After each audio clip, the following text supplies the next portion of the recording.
Ni kweli na sisi tumepata taarifa na tunafuatilia kwa undani hili swala la mwalimu kushambuliwa na kuuawa wakati akitetea mali ya shule. Ni mali ya umma, sio mali yake binafsi. Ni mali ya shule kwa ajili ya wananchi na jamii kwa ujumla wake. Sisi tunaungana na watu wengine wote kulaani vikali sana mashambulizi haya, na tunaamini kabisa kwamba vyombo vyetu vya ulinzi na usalama vitahakikisha vimewapata wanaohusika na watachukuliwa hatua kwa mujibu wa sheria. Tunazo taarifa ambazo hatuwezi kuzitoa sasa hivi. Tunaamini mamlaka zinazohusika zitaitoa wakati ambapo watakuwa wamekamilisha swala la uchunguzi na kuweza kuchukua hatua. Hilo moja.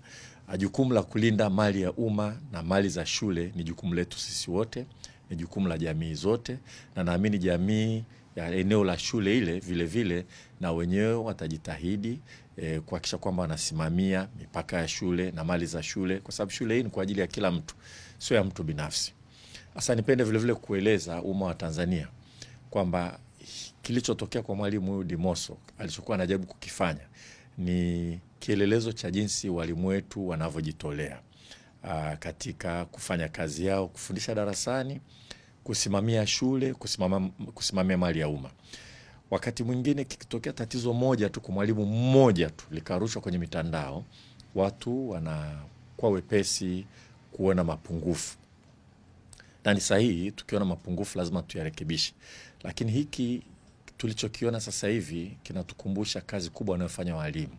Kazi nzuri, kazi ya kulijenga taifa letu.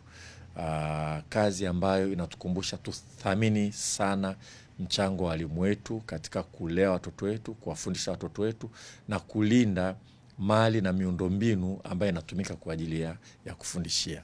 Sisi kwa kweli tunafuatilia kinachoendelea sasa hivi na huyu mwalimu aliyetangulia mbele za haki. Tutafuatilia kuhusu familia yake, na sasa hivi hatutaki kusema zaidi, lakini tutakuwa pamoja na familia katika wakati huu mgumu sana. Tunatoa pole sana kwa familia, ndugu, jamaa na marafiki. Naomba sote tutoe ushirikiano kwa vyombo vya ulinzi na usalama ili kuhakikisha kwamba hatua stahiki zinachukuliwa, lakini vile vile tuchukue hatua zote tunazoweza kuzuia jambo kama hili lisitokee tena. Sisi wote tuwe pamoja kama walinzi wa mali ya umma, walinzi wa miundombinu ya umma, walinzi wa shule zetu na walinzi wa mipaka wa shule zetu zilizoko hapa nchini. Asanteni sana.